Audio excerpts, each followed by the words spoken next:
लोकसभा 2024 की सरगर्मी बढ़ती जा रही है। अलग अलग पार्टियों ने सभी अपने अपने प्रत्याशी उतार दिए हैं। बात कर रहे हैं फतेहपुर सीकरी लोकसभा की। नमस्कार, आगरा न्यूज में आपका स्वागत है। आज हम फतेहपुर सीकरी में हैं। हमारे साथ फतेहपुर सीकरी के कुछ पत्रकार मौजूद हैं, जिसमें कुछ वरिष्ठ पत्रकार भी हैं जो कि काफी समय से चुनावों को लेकर, अन्य चीजों को लेकर, सभी चीजों को कवरेज करते हुए आ रहे हैं। फतेहपुर सीकरी के पत्रकार साथी हमारे साथ मौजूद हैं। स्वागत करता हूं। हमारे साथ राजेंद्र शुक्ला जी हैं, महावीर वर्मा जी हैं।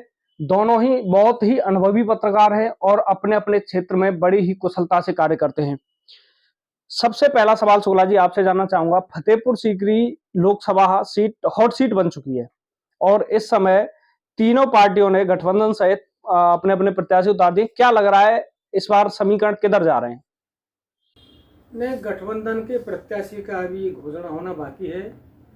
बसपा का प्रत्याशी लगभग तय है और भाजपा से जो वर्तमान सांसद हैं राजकुमार चाहर, वो प्रत्याशी हैं। युवाओं में खास उत्साह है मतदान को लेकर। जो लोग पहली बार अपने मत का प्रयोग करेंगे उनमें खास उत्साह है और युवाओं की संख्या हमारे यहाँ बहुत अच्छी खासी है। उनका मतदान ये निर्णय करेगा कि हम किधर जाएं। अगर बात जी जी जी बताइए। क्योंकि एक तरफ देश की प्रगति का, देश के उत्थान का उसका कार्यक्रम है, दूसरे जो पार्टियां उनके पास में कोई निश्चित कोई योजना नहीं है, कोई नीति नहीं है। तो चुनाव तो रोमांचक होगा। अगर बात बसपा की करें तो बसपा ने अपना ब्राह्मण जो चेहरा है, क्योंकि हमारी लोकसभा में ब्राह्मण वोटर भी सबसे अधिक है और बसपा ने अपना ब्राह्मण चेहरा उतारा। क्या लग रहा है इस बार ब्राह्मण भाजपा के साथ जाएंगे या आपने जो बसपा ने ब्राह्मण चेहरा उतारा उसके साथ जाएंगे? फतेहपुर सीकरी लोकसभा क्षेत्र 2009 में अस्तित्व में आया। बहुजन समाज पार्टी 2009 से ब्राह्मण प्रत्याशी उतारती रही है। 2009 में तत्कालीन ऊर्जा मंत्री, प्रदेश के ऊर्जा मंत्री श्री रामवीर उपाध्याय जी की पत्नी सीमा उपाध्याय यहाँ लड़ी थी। क्योंकि प्रदेश में सरकार उस समय बहुजन समाज पार्टी की थी। उन्होंने बहुत विकास कार्य किए, 1000 करोड़ के विकास कार्य फतेहपुर सीकरी लोकसभा क्षेत्र में किए। उसके दम पर वो चुनाव जीत सके। इसके बाद में 2014-2019 में जो मोदी की लहर चली, क्योंकि देश बदलाव चाहता था। 2014 में बदलाव देश को मिला। फिर देश ने पहली पंचवर्षीय योजना में अनुभव किया, दूसरी पंचवर्षीय योजना का कार्यकाल उनको दिया। इस बार जो सबसे बड़ा इनके पास में जो लोगों को एक धार्मिक आस्था से जो जोड़ा गया है, तो एक तरफ धार्मिक आस्था होगी, दूसरी तरफ विपक्षी पार्टियों का क्या एजेंडा होगा, जो भी, क्योंकि उनका जब एजेंडा आएगा, उनकी जब वो जो जारी करते हैं मैनिफेस्टो चुनाव का, तब होगा। लेकिन चूंकि रामनिवास शर्मा पुराना चेहरा है, समाजवादी पार्टी का जिला अध्यक्ष उनको नियुक्त किया गया था 1994 में। 1993 में वो विधानसभा चुनाव भी लड़ चुके हैं सपा के टिकट पर। 2002 में निर्दलीय चुनाव उन्होंने फतेहपुर सीकरी विधानसभा, और खांटी ईमानदार व्यक्ति की छवि है उस व्यक्ति की। उसका लाभ क्या जनता देगी, कैसे मिलेगा जी, ये अलग बात है। लेकिन वो जिला सहकारी बैंक जैसे संगठन का, संस्था का डिप्टी चेयरमैन रहकर, जिसके पास में वित्तीय पावर नहीं थी, 5 साल जिसने वित्तीय पावर जिला सहकारी बैंक में चलाई, एक पैसे का उस पर कोई दाग नहीं। अगर बात वर्मा जी कांग्रेस की करें तो कांग्रेस ने 2019 में राजबब्बर को उतारा था। दोबारा से आंकलन लगाया जा रहा था कि राजबब्बर पर कांग्रेस दोबारा, जो सपा कांग्रेस गठबंधन दोबारा दाब लगाएगी। लेकिन जो आंकड़े भी लगाए जा रहे हैं, रामनाथ जो सिकरवार है, खिरागढ़ विधानसभा से चुनाव लड़ा था, उनको उतारा गया है। क्या लग रहा है? देखिए, कांग्रेस और गठबंधन का जो इंडिया गठबंधन का जो प्रत्याशी है रामनाथ, वो पूर्व में विधानसभा का चुनाव लड़ चुके हैं और उन्होंने काफ़ी अच्छे मत प्राप्त किए थे, इसलिए पार्टी उन पर दाव लगा रही है। किंतु लोकसभा क्षेत्र ही नहीं, पूरे भारतवर्ष के अंदर जो मोदी जी ने अपने विकास कार्य से और विकास कार्यों में पारदर्शिता और कोई भी सरकार पर किसी भी तरीके का आर्थिक रूप से कोई किसी भी तरीके का एलिगेशन ना होने पर जो जन जन के अंदर जो भावना है और निःशुल्क अनाज का वितरण है राशन डीलरों के माध्यम से, इस चीज का जनता में ज्यादा प्रभाव है। बात करें योजनाओं की, योजनाओं से प्रभावित कर रखा है। योजनाओं से प्रभावित होने की वजह से अभी भाजपा के लिए उम्मीदवार कड़ा जो है टक्कर देंगे। ऐसी स्थिति में जो है अभी कांग्रेस दूर है अभी काफी। अगर बात करें 2024 में जो टिकटें मिली हैं उसमें भाजपा पार्टी में ही कुछ विरोधाभास देखने को मिल रहा है।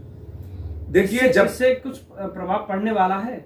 देखिए, जब भी कोई विधानसभा और लोकसभा का चुनाव होता है कि जिन लोगों की जो नेता काफी अरसे से जो है जमीन से जुड़कर काम करते हैं, उनकी भी भावना होती है कि टिकट मुझे मिले। लेकिन ऐसी स्थिति में पार्टी में लोग तो जो है काफी लाइन में होते हैं, लेकिन टिकट जिसको पार्टी दे देती है उसका कुछ क्षणिक समय के लिए जो है विरोध होता है, लेकिन धीरे धीरे पार्टी एक सागर के रूप में है और वो धीरे धीरे विरोध भी समाप्त हो जाएगा और जनता के अंदर जो है पार्टी की नीतियों के आधार पर मतदान होगा, ना कि कैंडिडेट के आधार पर।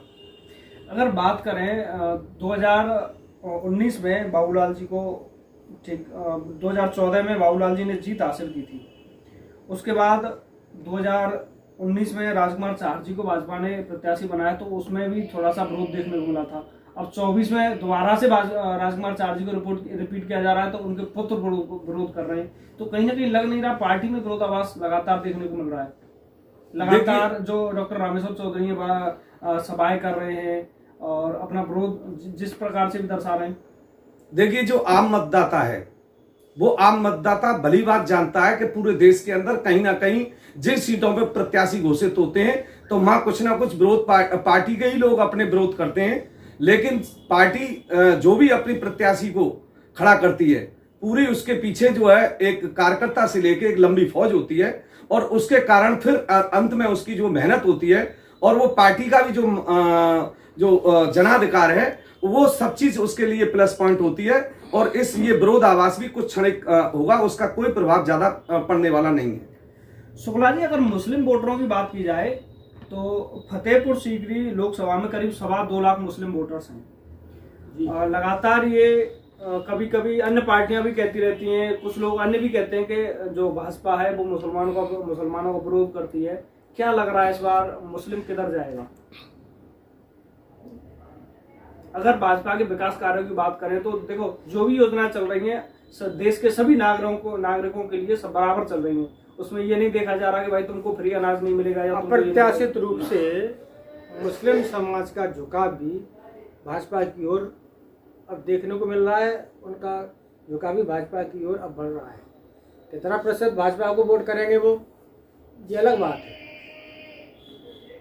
बसपा चूँकि जो विपक्षी दल है उनमें गठबंधन होने की वजह से बसपा भी मुसलमानों की हिमायती है, सपा भी मुसलमानों की हिमायती है, कांग्रेस भी मुसलमानों की हिमायती है, लेकिन इन तीनों पार्टियों के अलावा भाजपा की ओर भी जो पढ़ा लिखा मुस्लिम समाज है, जो राजनीतिक क्षमता रखता है और जो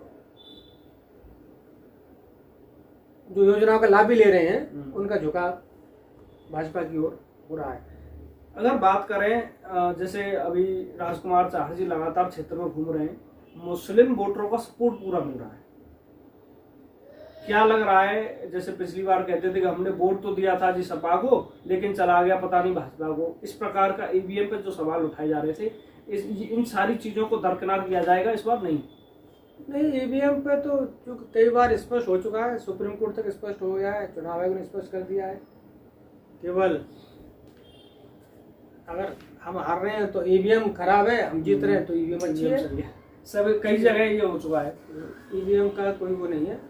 फैक्टर नहीं है। अगर गठबंधन से रामनाथ सिकरवार को, वैसे औपचारिकताएं मेरे ख्याल से पूरी हो चुकी हैं, अभी घोषणा नहीं हो पाई है, अगर ठाकुर प्रत्याशी को उतारा जाता है और लोकसभा फतेहपुर सीकरी में करीब 3.25 से 3.5 लाख वोटर्स ठाकुर हैं, और जो कि भाजपा के नॉर्मल भाजपा के ही ज्यादातर वोटर हैं, क्या लग रहा है प्रत्याशी के आने के बाद कुछ होगा?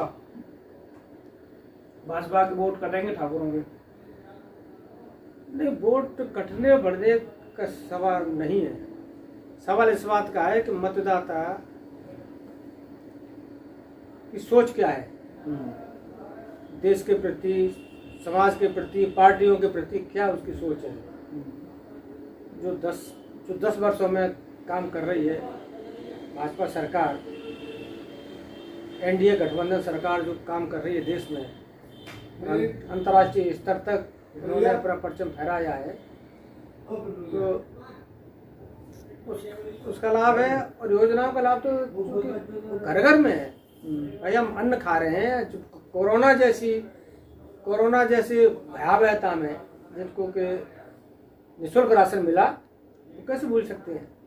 क्या हमारा वर्मा जी एक बड़ा मुद्दा है किसानों का, और किसानों में सिर्फ एक जाति नहीं आती कि वो सभी किसान हैं, सभी जातियों के पास खेती के।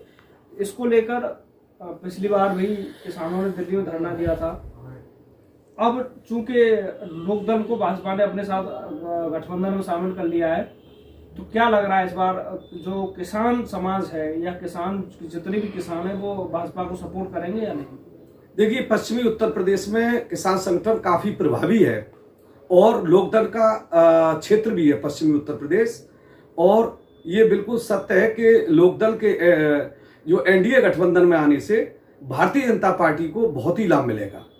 रहा ये जब भी किसान आंदोलन हुए, ये पंजाब से शुरुआत होती है उसकी। पंजाब और हरियाणा के कुछ क्षेत्र हैं, ये एमएसपी को लेके भी कई बार धरना प्रदर्शन हुए हैं। ये सब जनता और आम किसान हैं, वो जान चुका है कि इसके पीछे भी राजनीति है। केवल भारतीय जनता पार्टी और मोदी को रोकने के लिए समय समय पर कूट रचित तरीके से किसानों को आगे किया जाता है, उसमें भी राजनीति की जाती है। किसान जी जानता है कि किसान को जो 6,000 रुपए प्रति वर्ष के हिसाब से जो योजना का किसान सम्मान निधि का जो लाभ दिया जा रहा है, साथ में किसानों के लिए अनेक योजनाएं संचालित की गई जिससे किसान को सीधा सीधा लाभ मिल रहा है। लेकिन केवल भारतीय जनता पार्टी भी किसानों के बीच में थोड़ी सी ये कमी जरूर रही है कि उन योजनाओं को पहुंचाने के लिए उनके पास में कोई किसी भी तरीके का ऐसा टारगेट नहीं था कि उन योजनाएं तो बना दी, लेकिन उसमें से 80% योजनाओं का लाभ किसान को नहीं मिल पा रहा है। उसके लिए सरकार को प्रयास करना पड़ेगा। क्या लग रहा है, अगर एमएसपी लागू होती है तो इससे तो पूरे देश के किसानों को लाभ मिलेगा? सिर्फ अकेले जो संगठन है जो विरोध कर रहे हैं भाजपा सरकार को, उन्हीं को थोड़ी मिलेगा? देखिए, ऐसा है कि जो कृषि से संबंधित विश्लेषक हैं वो भी ये जानते हैं कि सभी फसलों पर एमएसपी नहीं दे सकती सरकार, और यदि सभी फसलों पर एमएसपी अगर निर्धारित हो जाएगी तो सरकार को खजाने पर और सारी देश चलाने की स्थिति में एक अतिरिक्त जो भार पड़ेगा उसकी पूर्ति नहीं की जा सकती। लेकिन कुछ जो फसलें हैं जो चुनिंदा हैं, सरकार क्षेत्र वाइज देखकर प्रदेशों की स्थिति को देखते हुए सरकार उन फसलों को एमएसपी के दायरे में लेके आए, कुछ संख्या फसलों की बढ़ाए। ये सरकार के लिए अच्छा रहेगा और किसान के लिए भी अच्छा रहेगा। क्या लग रहा है, जो कुछ फसलें अभी एमएसपी पर सरकार ने गारंटी दे रखी है कि इसकी एमएसपी इतनी है, क्या उनको गारंटी में नहीं ला सकती सरकार के इससे नीचे या नहीं? जैसे गेहूं की अभी जो कीमत है वो 2275 रुपए करीब है। क्या सरकार को ये नहीं करना चाहिए कि जो भी जितने भी आड़तियां हैं वो इससे नीचा नहीं लेंगे? देखिए, उसके लिए एक नीति निर्धारण की जाती है भारत सरकार के तहत। उसी नीति के साथ में ही सरकारी गोदामों में माल को खरीद के उसको भरा जाता है। उसका सीधा सीधा किसान को लाभ देने के लिए काम किया जाता है। लेकिन फिर भी बिना व्यापारी और आड़त के बिना मैं नहीं समझता कि जो है किसानों का भला हो पाएगा। शुक्ला जी, अगर बात की जाए युवाओं को लेकर, भाजपा सरकार ने जो फौज में नौकरियां युवा भर्ती होते थे उनकी नौकरी 4 साल की कर दी।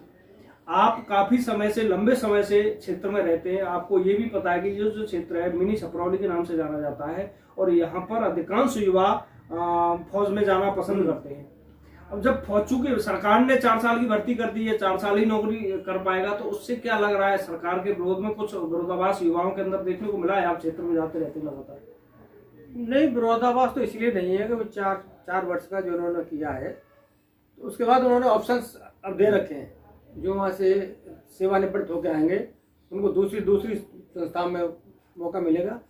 विरोधाभास तो 1% से 1%, 2%, 4% हर योजना का रहता है, उसका रहता है।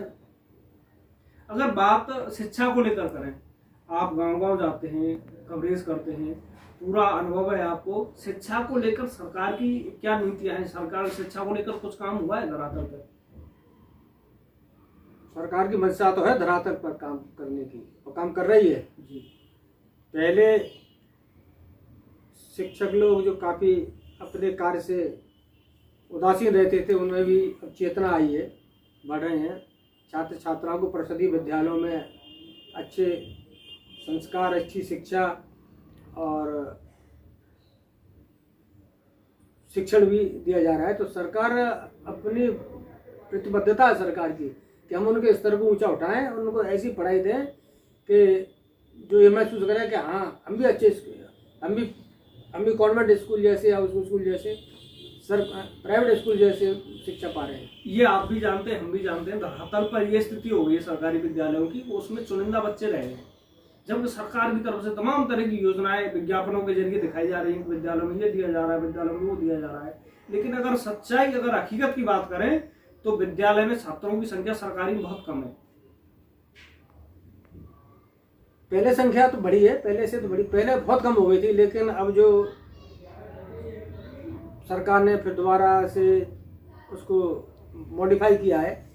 बच्चों के यूनिफॉर्म, जूते, मोजे, इनका पैसा जो उनके खाते में सीधे खाते में ट्रांसफर होना शुरू हुआ है, स्वेटर का। और MDM जो मध्याह्न भोजन की क्वालिटी भी अच्छी की है। तो कुछ बच्चों का अब इसमें शिक्षकों को भी लगना पड़ेगा, और जो समाज के लोग हैं, बगैर समाज के सहयोग से कोई कार्य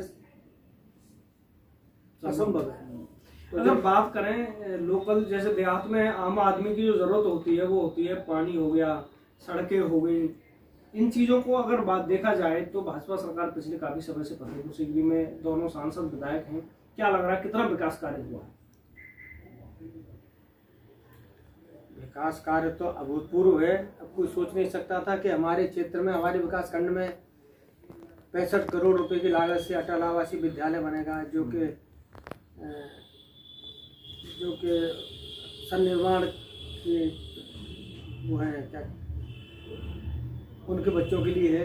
अब इसका दायरा बढ़ाना चाहिए सरकार को, और जो इस संगठन में लगे हुए हैं, जिनके पंजीकृत नहीं है, उनके भी कार्ड बनाए। हमारे मजदूर, गरीब श्रमिक है, सन्निर्माण से श्रमिक, केवल सन्निर्माण श्रमिकों को हम देंगे, ये ठीक नहीं है। इसमें उन्हें संशोधन करना होगा। जो श्रमिक है, जो अपने श्रम से करा, रिक्शा चला रहा है, ऑटो चला रहा है, वो भी श्रमिक है। किसी दुकान पर अगर कोई व्यक्ति काम कर रहा है, परचून की, कपड़े की दुकान पे, वो भी श्रमिक की श्रेणी में है। ऐसे श्रमिकों का भी रजिस्ट्रेशन करा के उनके बच्चों को लाभ दिया जा सकता है। वर्मा जी, क्या लग रहा है इस बार भाजपा जीतेगी, और जीतेगी तो कितने अंतर से? पिछली बार क्योंकि राजकुमार चौहान ने अपने जो प्रतिद्वंदी थे कांग्रेस के राज बब्बर, उनको करीब 4,95,000 वोटों से हराया था, और 6,67,147 वोट उन्होंने प्राप्त किए थे। इस बार क्या लग रहा है आपको? देखिए, इस बार केंद्र सरकार की अनेक उपलब्धियां हैं, और चूंकि बात फतेहपुर सीकरी लोकसभा क्षेत्र की हो रही है, फतेहपुर सीकरी लोकसभा क्षेत्र में कई ऐसी समस्याएं थीं जिनको केंद्र सरकार ने सुना, और सांसद ने उन समस्याओं को लोकसभा में सदन के समक्ष रखा। तो इसमें जो महत्वपूर्ण योजना है फतेहपुर सीकरी लोकसभा क्षेत्र की, वो समस्या थी पेयजल की। ये एक गंभीर समस्या थी, चूंकि जल जो जमीन से निकाला जाता था उसकी स्थिति हो गई कि उसका निरंतर वाटर लेवल गिर रहा था और सरकार इसके लिए वाटर लेवल के लिए वाटर हार्वेस्टिंग सिस्टम लेके आई।